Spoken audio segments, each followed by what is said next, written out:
तो हेलो पिलाने आम ए आलोचना कर ना यूनिट टूर पिलाने ना कौन यूनिट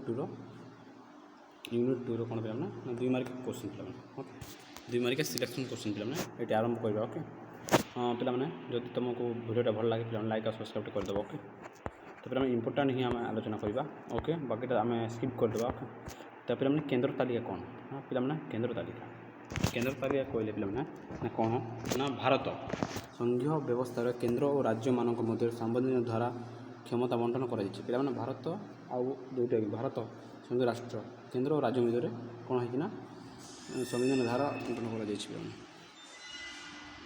तो बुझे पिलाने पिलाने केन्द्र तालिका मध्य कौन मध्य संवैधानिक धारा क्षमता बंटन कर सारा राष्ट्र गुरुत्व बहन करने केन्द्र तालिका केतोटी अच्छी ना 69टी कौन केन्द्र तालिकाभुक्त रे केवल संसद आईन प्रण करेंगे ना 69 गोटी विषय अच्छी पिलाने ना सी जहाँकि केन्द्र ही ये शासन कर ना केन्द्र तालिकाभुक्त कर जहाँ केवल संसद आईन प्रणयन कर ओके ये खाली संसद ही आईन प्रणयन कर पाने जमी रहा प्रतिरक्षा रेलवाई विमान चलाचल इत्यादि यही तालिकार अंतर्भुक्त पिलाने बुझल ना बुझला जे भारत गोटे संघीय राष्ट्र केन्द्र और राज्य मध्य संवैधानिक धारा बंटन कर पिलाने ना 69 विषय अच्छे जहाँ केवल खाली केन्द्र ही संशोधन कर केन्द्र ही यही आईन उपर ना कौन कर ना 69 विषय उपर केन्द्र ही कौन संसद आईन प्रणयन कर प्रतिरक्षा रेलवाई विमान चलाचल इत्यादि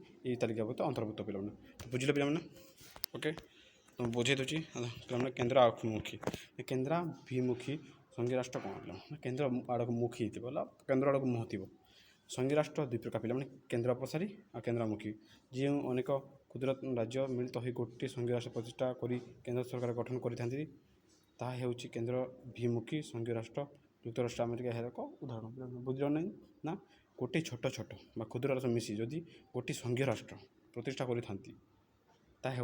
केन्द्राभिमुखी पिला केन्द्राभिमुखी ओके छोट छोट राष्ट्र मिसिक जो राष्ट्र बा गठन कर संघीय राष्ट्र कहुए यह हूँ गोटे युक्तराष्ट्र अमेरिका पिला एक उदाहरण ओके बोले बुझे पिला 2टा अच्छी से भितर लिख संघीय राष्ट्र 2 प्रकार केन्द्र प्रसारी और केन्द्र अभिमुखी तो ये भितर केन्द्र अभिमुखी अन्यतम पिला एमती लिखिपर पिला भल मार्क मिल ओके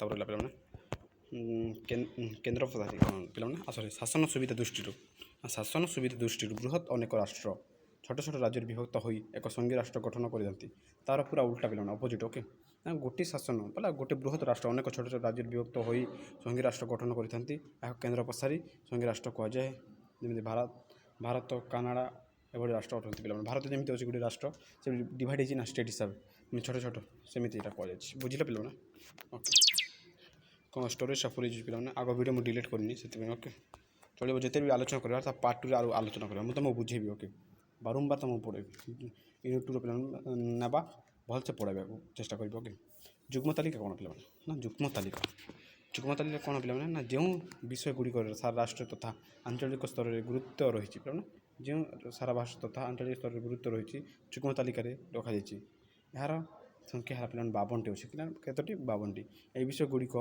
उपर केन्द्र संसद तथा राज्य विधानमंडल गुड़िक आईन प्रणयन करेंगे कि ना राज्य आउ केन्द्र शासन करेंगे ओके पिला कौटे ना जुग्म तालिका उभय ओके अंतर्राज्य परिषद पिला ना अंतर्राज्य परिषद संविधान धारा 263 धारा राष्ट्रपति अंतर्राज्य परिषद गठन करेंगे कि करेंगे ना राष्ट्रपति ओके यार मुख्य कार्य है केन्द्र राज्य तथा राज्य मध्य उपजुवा ना केन्द्र राज्य मध्य उपजुवा समाधान करवा पिला नीति कार्य समन्वय यह कार्य कर कौन ना राज्य भितर जब बद उठिला माणगोड़ उठिला से भितर किए बलवत्तर रहा केन्द्र जाच ओके से भितर जब उपीचिला तो बद समाधान करने अंतर्राज्य परिषद गठन कर बुझे पे गोटे टेप आगे बढ़ पे अर्थायक पे अर्थायक कौन ना राष्ट्रपति संविधान 280 धारा अनुसार प्रति 5 वर्ष थे अर्थायक गठन करती यार मुख्य कार्य है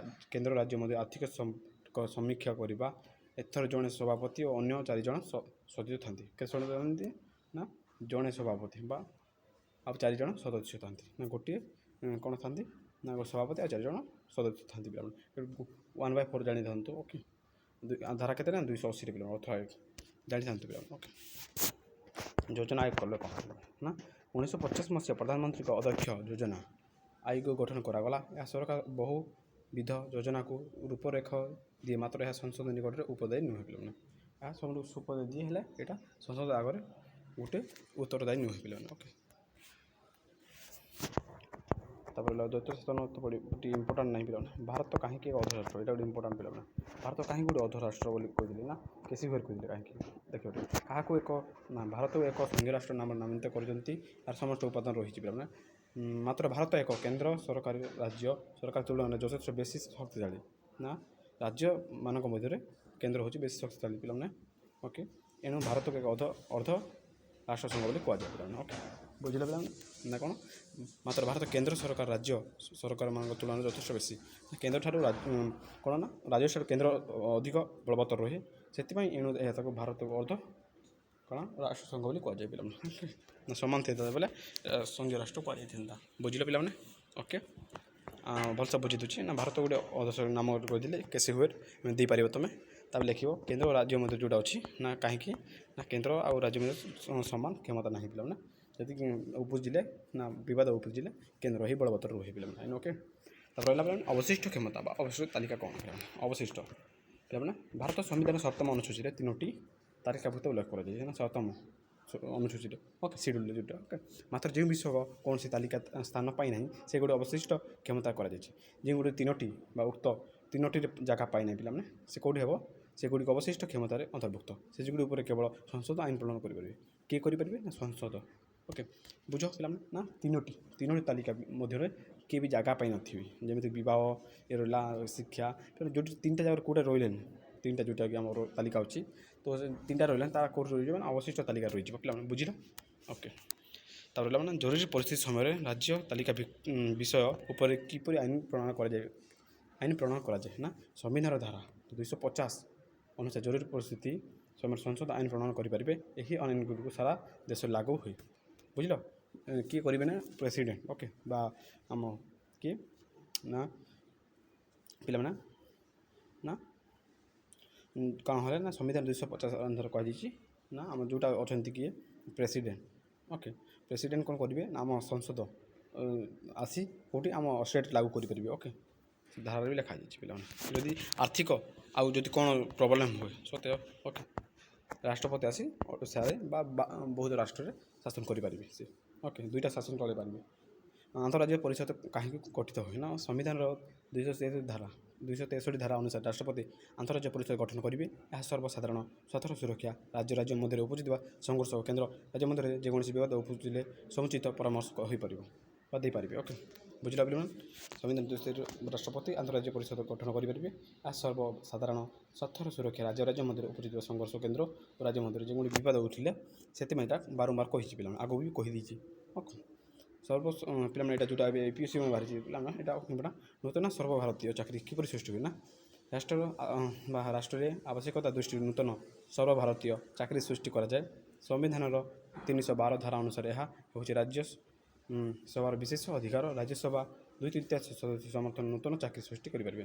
ଯେଉଁଟାକି ଆମ IAS IPS ISC SSC ପିଲାମାନେ ଯେଉଁଟା ଏକ୍ଜାମ୍ ଅଛି ସେଇଟା ଆପଣଙ୍କୁ ସେ କରନ୍ତି। ଓକେ, 2ଟା ରାଷ୍ଟ୍ରପତି ଶାସନ କରି କ'ଣ ପିଲାମାନେ ନା ରାଷ୍ଟ୍ରପତି ଶାସନ କରଣ ରାଷ୍ଟ୍ରପତି 356 ଧାରା 356 ଧାରା 356 ଧାରା ପିଲାମାନେ 356 ଧାରା ଅନୁସାରେ ରାଷ୍ଟ୍ରପତି କୌଣସି ରାଜ୍ୟ ବା ଏକାଧିକ ସଙ୍ଗେ ରାଜ୍ୟ ଜରୁରୀକାଳୀନ ପରିଚୟ କରିପାରିବେ ବା ଏକାଧିକ ରାଜ୍ୟରେ ସେ ନିଜର ଶାସନ କରିପାରିବେ। ଓକେ, ଏଭଳି ପରିସ୍ଥିତିରେ ବଳବତ୍ତର ଥିବା ସମୟରେ ରାଷ୍ଟ୍ରପତି ସେଠାରେ ଶାସନ କରିପାରିବେ। ମାତ୍ର ରାଜ୍ୟପାଳ କେନ୍ଦ୍ରର ପ୍ରତିନିଧିତ୍ୱ କାର୍ଯ୍ୟ କରନ୍ତି। ଏଣୁ ଏହାର ଜନପ୍ରିୟ ନାମ ହେଲା ରାଷ୍ଟ୍ରପତି ଶାସନ। ଓକେ ପିଲାମାନେ, ରାଷ୍ଟ୍ରପତି ଶାସନ ପରେ କ'ଣ ବୁଝ ପିଲାମାନେ ତୁମେ ବୁଝାଇ ଦେଉଛି ନା 356 ଧାରା ବା 56 ଧାରା ଅନୁସାରେ କୁହାଯାଇଛି ଯେ ଏକ ବା ଏକାଧିକ ରାଷ୍ଟ୍ରରେ କ'ଣ ଜରୁରୀକାଳୀନ ପରିସ୍ଥିତି ଲାଗୁ ହୋଇପାରିବ କି ରାଷ୍ଟ୍ରପତି କରିପାରିବେ। ଏପରି ଠାରେ କିଏ ନା ରାଷ୍ଟ୍ରପତି ତାକୁ ଆଇନଟା ବଳବତ୍ତର ରହିଥିବ ପିଲାମାନେ। ଓକେ, ସେଠାରେ ସେ କ'ଣ ରାଜ୍ୟପାଳ କ'ଣ ହେବେ? ରାଜ୍ୟପାଳର କେନ୍ଦ୍ରର ପ୍ରତିନିଧିତ୍ୱ କାର୍ଯ୍ୟ କରିବେ। କେନ୍ଦ୍ରର କ'ଣ ପ୍ରତିନିଧି ଭାବେ। ଓକେ, ସେ ପ୍ରତିନିଧି ଭାବେ ଖାଲି କାର୍ଯ୍ୟ କରିବେ। ତାଙ୍କର କିଛି ଇମ୍ପୋର୍ଟାଣ୍ଟ ନଥିବ। ଓକେ, ସେଇଟା କହୁଛନ୍ତି। ଆଉ ସେତେବେଳକୁ କିଏ ଶାସନ କରିବେ ଆଉ କିଏ ହେଡ଼୍ ଥିବେ? ସେତେବେଳକୁ ଥିବେ କିଏ ଆମ ପ୍ରେସିଡେଣ୍ଟ ବା ରାଷ୍ଟ୍ରପତି ପିଲାମାନେ। ରାଷ୍ଟ୍ରପତି ସବୁ ଏକା ବା ଏକାଧିକ ରାଷ୍ଟ୍ରରେ ସେ ଆଇନ ଜାରି କରିକି ରହିପାରିବେ ପିଲାମାନେ। ଓକେ, ସେ ଚାହିଁଲେ ଆଇନକୁ ଚେଞ୍ଜ କରିପାରିବେ ଯେଉଁଟାକି ଆମ ଷ୍ଟେଟ୍ରେ ଯେଉଁଟା ଲାଗୁଥିବ।